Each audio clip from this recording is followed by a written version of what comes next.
தயிர், முட்டை, பால், மைதா, cocoa powder, sugar, oil, butter, vanilla essence. இப்போது நம்ம பண்ண போகிறது ஓவன் இல்லாமல் வீட்டிலேயே பண்ணுற சாக்லேட் கேக். நம்ம இதை குக்கரில் சிம்பிளாக பண்ணலாம்.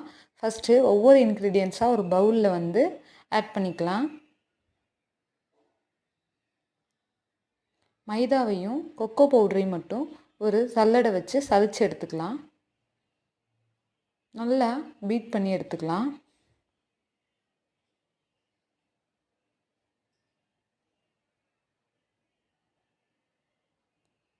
ஒரு 1/4 teaspoon baking soda, 1/4 teaspoon baking powder, 1/4 teaspoon salt சேர்த்து வெனிலா எசன்ஸ் சேர்த்து பீட் பண்ணி எடுத்துக்கலாம்.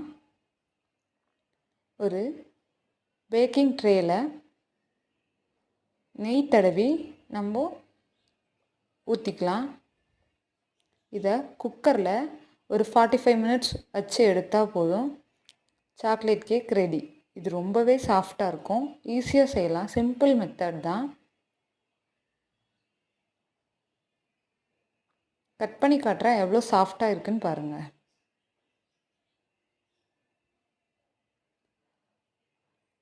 ரொம்பவே சாஃப்டாக இருக்குது. நம்ம வீட்டில் ட்ரை